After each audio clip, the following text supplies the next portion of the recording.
Welcome back, friends, family, and Kerbal enthusiasts that may have just decided to stop by. We're set with the Duna transfer window, and if you watch Matt Lown, he'll always say, you'll draw a line from Kerbin to the sun to Duna will be about a 45-degree angle. Here we are at the pad with our AtlasV in the 5-4-1 configuration, which we had so much trouble saying that in the last video. The 5-5-4, 5-1-5. Nope, that's a 5-meter fairing. It's got 4 boosters, which you're about to watch separate right here. And oh, a little explosion. That's always exciting. And then it's got 1 Centaur motor. We've got the NASA logo and the ESA as they're collaborating on this part 2 of the Duna sample return mission. You know, the pre-creation of the Mars sample mission. And there we go. Separation of the fairing. And we'll separate from our common core booster. Separation successful.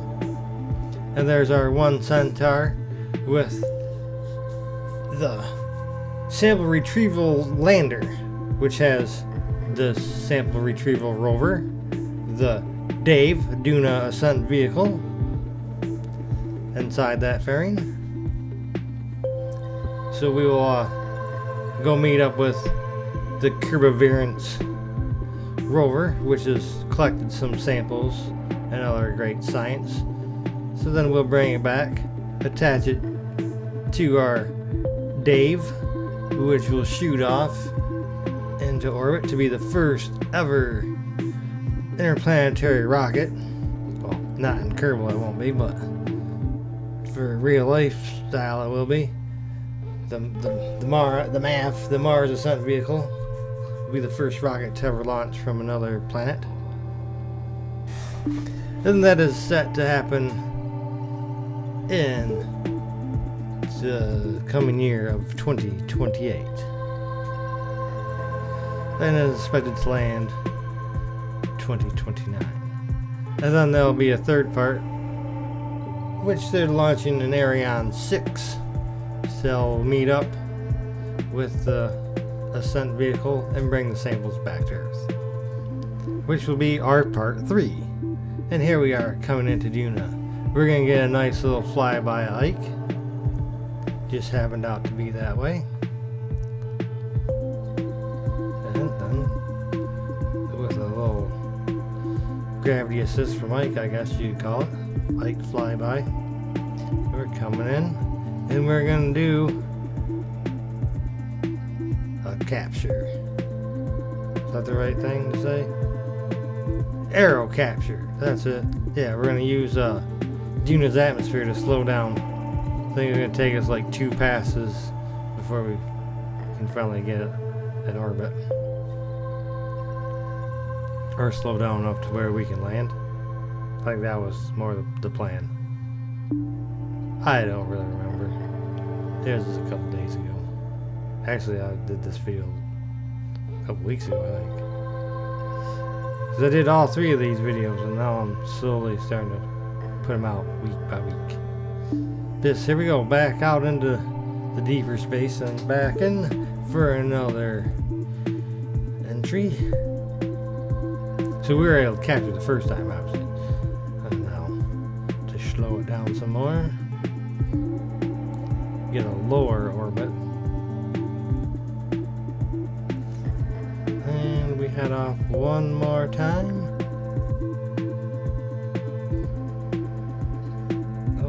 Planning a maneuver out here. I think this one will be where we come in and actually land.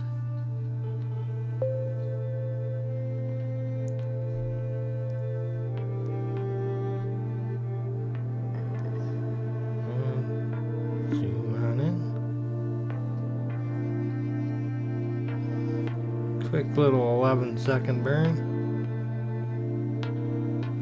Kind of missed it. Something happened there. Oh, we didn't have a connection to the relay satellite.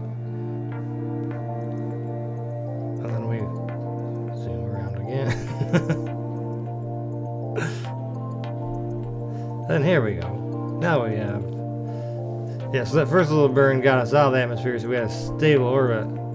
And then we were trying to get to where we could get a landing, you know, by the Kerbiverance. But every time we tried to make our maneuver, we had no signal. But then we finally got it.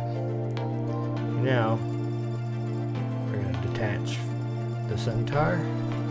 Right? Nope, we're going to zoom around first. There we show our trajectory. Quick save here. So we can land right by the Kerbiverance. Make it a little easier. I think we still land a few kilometers away. But close enough. I mean, the little rover. The little collection rover can handle that, no problem. As soon as the bearing of that, we kind of rolled the Kerbiverance over. Oh, there went the detached of the Centaur. And that'll crash down into the Duna surface. Yeah, so we flipped over the Kerbiverance rover and busted off the RTG nuclear power. And it's now dead. So, we have to go to it. They're hoping maybe the Perseverance rover will still be active when the Mars lander lands, so they can drive more to it, and then the sample rover won't have to do as much. But we'll see. I mean, that's still 6 years away yet. 7 years away when it lands, I guess. So, which is little Ingenuity helicopter isn't doing so well. It's apparently its dust is all covered up and there goes the fairing to show our little retrieval rover and our Dave and our sample return lander.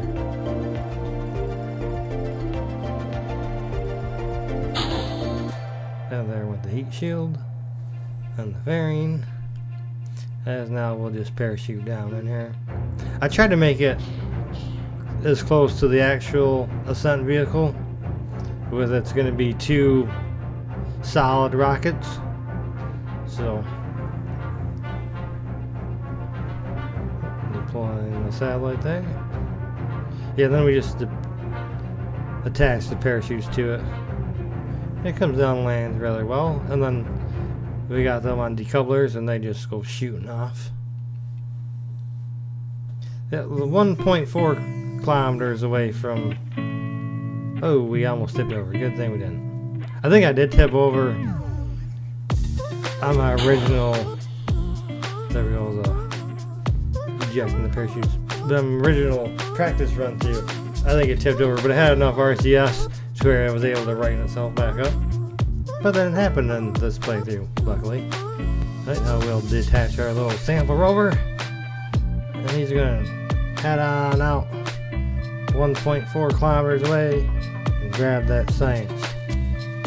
The samples that the Kerbiverance took before it died.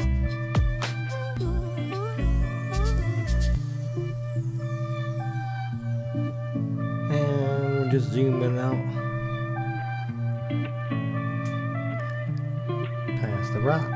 There it is. I think that's the rock that it hit and spun around and got the meteorite samples from. Actually. Deploy the claw. Reattached.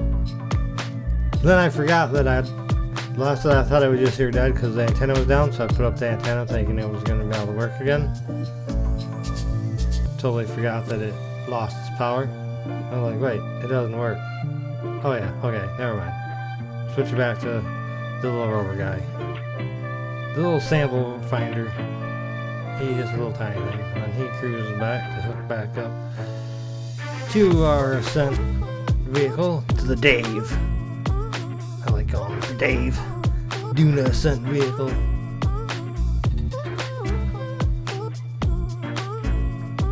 And then we do a little spin stabilizer too, like what's supposed to happen. So the second stage is supposed to fly up and then spin stabilize. So I have the wings on the bottom there, because it was very hard to fly this little rocket. Let me tell you, it took many attempts. There, we're connected. Transfer our science. Disconnect our little rover. Try to get it away so it doesn't get blown up when we take off here. Quick save, sample transfer. Here we go. Ignition on the first solid rocket booster. It looks like we lost the landing leg on takeoff. I should have hooked landing legs up to two colors and subbed them as soon as we lifted off too. Probably would have helped a little better.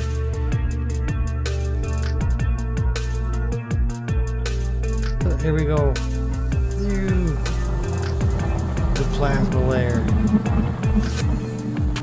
And then that runs out and then we just coast up a little ways.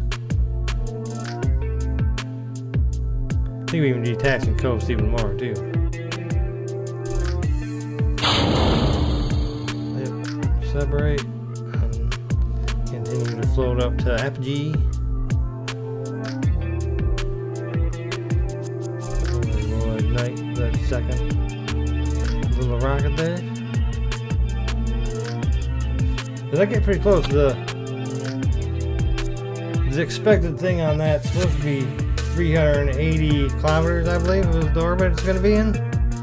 We get out into the 300s, and that just happened to be the way it went.